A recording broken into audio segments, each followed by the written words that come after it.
Brian Newell, a manager at one of GardaWorld's armored truck branches, was given a bizarre order in 2018 to load all the coins stored at his facility in Connecticut onto a truck bound for Massachusetts.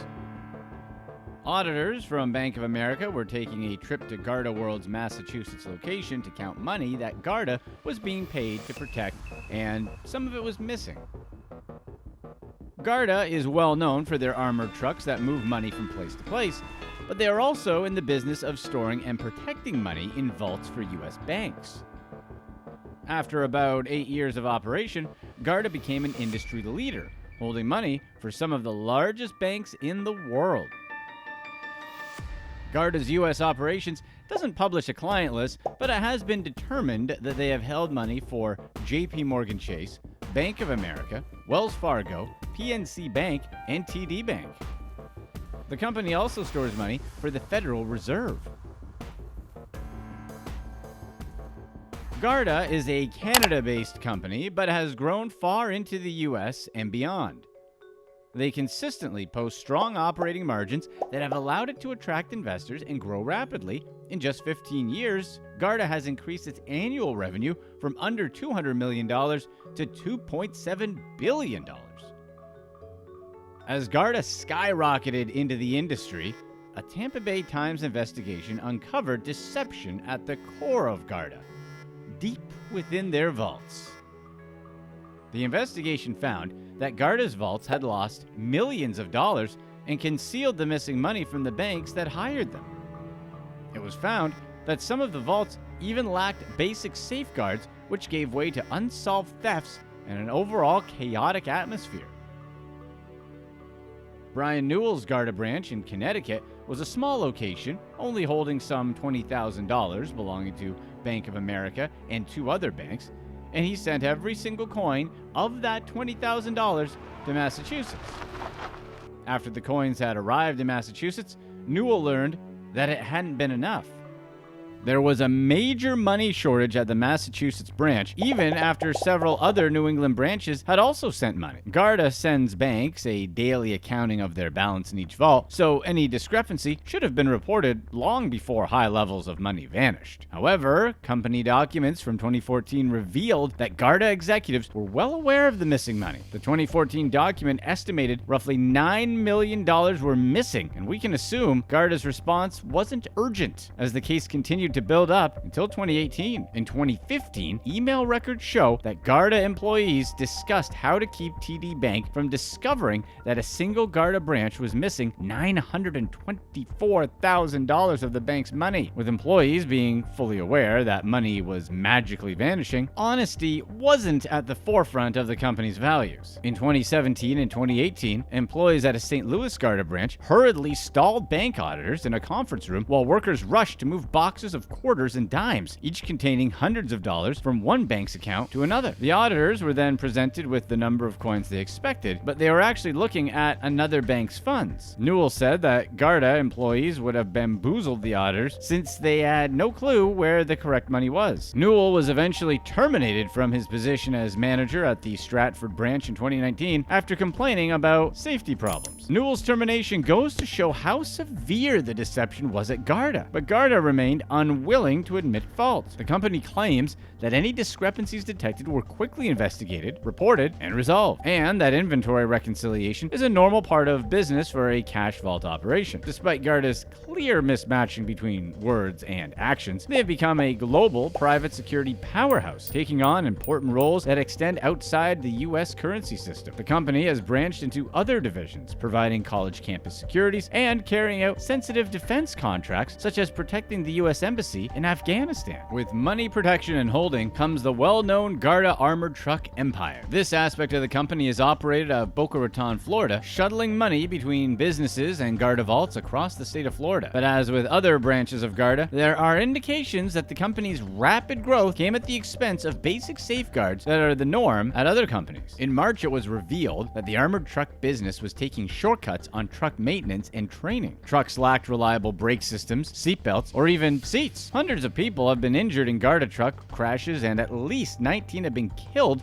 at the expense of these safety shortcuts. In as little as 3 months, sometimes it's not just crashes. Sometimes it's simple human error. For example, back in November of 2021, a Sectron Security armored truck's doors somehow popped open as it was going down I-5 in California. The cash, which was mostly $1 and $5 bills, flew out of the back of the truck, and drivers actually stopped in active lanes of traffic to scoop up the lost money. There were 3 fatal crashes due to mechanical failures or driver error. Obviously, employee theft isn't the only thing armored truck companies have to worry about. Back in October of 2019, Brinks' armored truck driver, Sabrina Gimeno, was making a delivery to a bank in Colorado when 3 men ambushed her during a heist. The robbers took over $100,000 in cash and totally terrified Gimeno. Interestingly, just days later, Brinks fired her despite her being with the company for 7 years. Brinks claimed that they had protocols in place and that Gimeno didn't follow their protocols.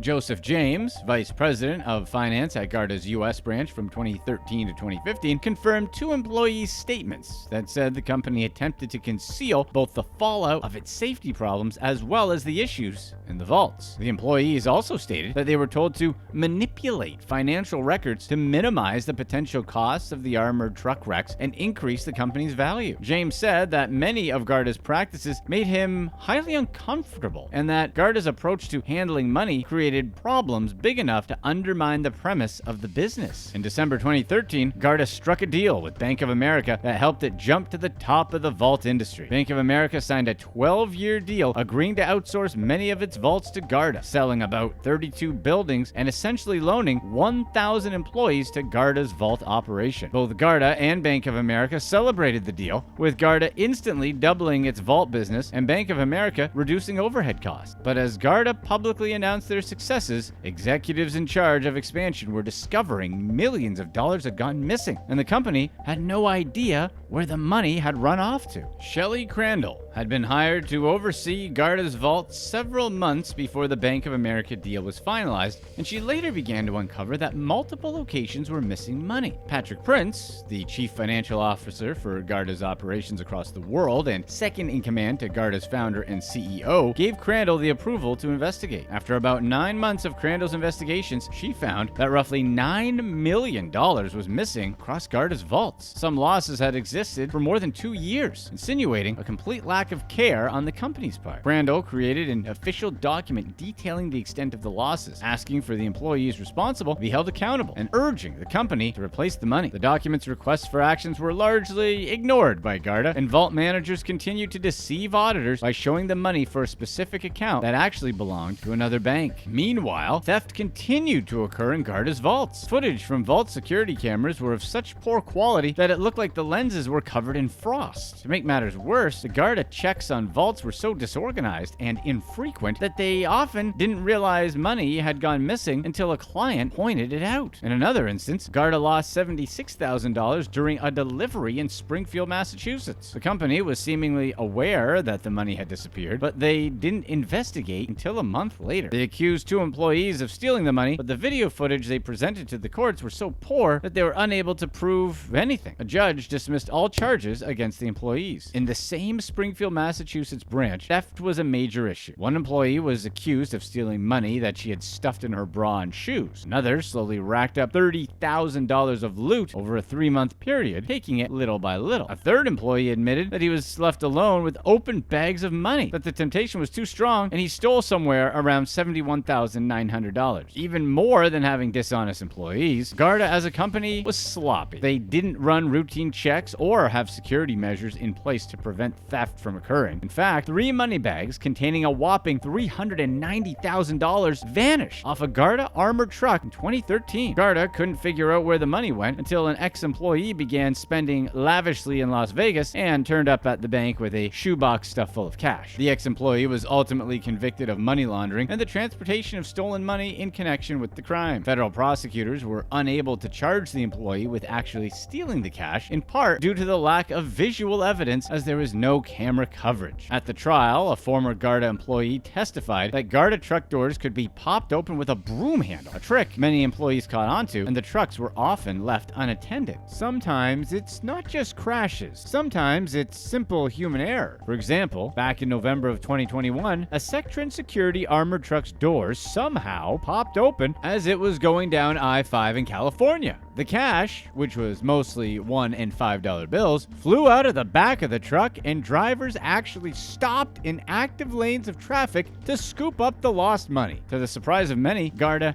did have money handling policies in place. For one, Garda armored trucks were never supposed to be left unattended, although we know that policy was followed loosely at best. Additionally, company rules stated that employees couldn't leave work for the night until every bill and coin was accounted for, but it's obvious that policy was ignored. External detectives testified that Garda employees regularly didn't follow money handling policies as they dealt with multiple other unsolved Garda thefts at the same time. Each Garda branch had its own unique handful of issues, but across the company, broken down equipment and lack of protocols were regular problems that made it easy to lose track of cash. One employee said that he would be stressing out about thousands of dollars missing, but no one else was. If there was a shortage or an overage, it was no big deal because it happened all the time. Garda constantly attempted to shift the blame to another party. According to the US government, banks are required to keep meticulous track of customers' money, even if they outsource handling to another company. Although certain banks were storing money in Garda's vaults, it's technically still the bank's vault, and they must make sure it's operated in a safe and regulated manner. Recurring vault imbalances are considered risky by banks, but in the case of Garda, it's likely that several of their bank clients were unaware that the money they were seeing in audits wasn't theirs. Garda was fooling clients in a way that was only seen one other time with a company called Revere Armored. In the 90s, the Revere Armored case told a tale quite like Garda. They weren't telling banks that used its vaults that millions of dollars had gone missing. Revere sent banks fraudulent balance sheets and physically moved money between accounts to deceive auditors. The fraud came to light when a competitor of Revere's filmed Revere drivers leaving trucks unattended and tipped it off to the company's insurer. The insurer quickly dropped the company as a client and notified the FBI, who later uncovered the vault problems. The couple that owned Revere claimed to be victims of internal theft, but rather they had been stealing from clients to fund their personal gambling habit. The couple ended up in prison for bank fraud, but the attorney on that case argued that banks shared some fault for the disappearance of the money. Revere lost an estimated $35 million, and in the end, it was recommended that banks eat the losses. Despite the outlook of both Revere and Garda, all employees of these establishments weren't corrupt. In 2016, Garda's risk manager, Christine Buquin, sent an email to her supervisor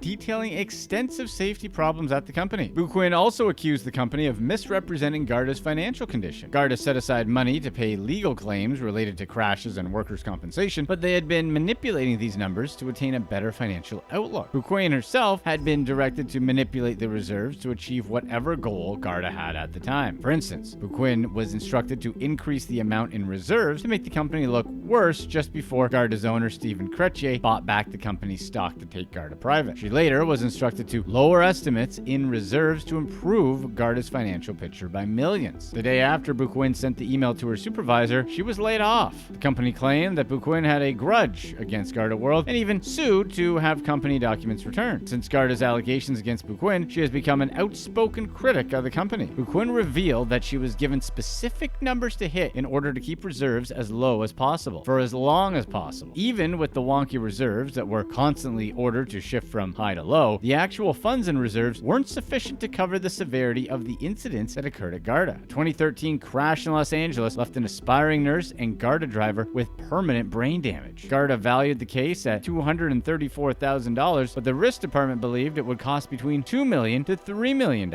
More incidents such as this occurred, emphasizing Garda's emphasis on maintaining their public image over being prepared in crisis. Buquin's anxiety around the company's actions were so heightened that she reached out to a senior claims consultant at Wells Fargo to ask for guidance. At the time, Wells Fargo was helping Garda manage its insurance policies. Quinn was honest with the Wells Fargo team and admitted her distress, but Wells Fargo did nothing more than remove references to Garda's methods of calculating reserves from the company's documents. Overall, the GardaWorld case was a fiasco, although Garda touts itself as a runaway success. Garda saw expansive growth in its formative years, and much of the growth came from acquisitions. However, these acquisitions were financed with huge amounts of debt. As concerns about Garda's ability to pay off debt grew, stock prices began to plummet. In 2012, Chrétien took the company private alongside equity firm Apax Partners. Since Chrétien's acquisition of Garda, the company has continued to expand, completing around 10 major acquisitions in 2018 and 2019 alone. Operating profits have grown steadily and significantly for the past 6 years. Despite surface-level success, Garda has failed to pay for basics necessary for simple operational costs. With Garda's poor truck maintenance, lack of vault security, and overall apathetic attitude towards customer service, it's clear that the priority is making money, not spending it. At this time, Chrétien has continued to applaud their acquisition of Garda, calling it a resounding success, despite facing multiple bankruptcies and scandal after scandal. In June of 2021, Chrétien was awarded a $2 million bonus in acknowledgement of how well he runs the company. Click to watch one of these next videos. Let us know in the comments section what your plan of action would be to not get caught if you found $10 million in cash on the side of the road, assuming you had to keep the money.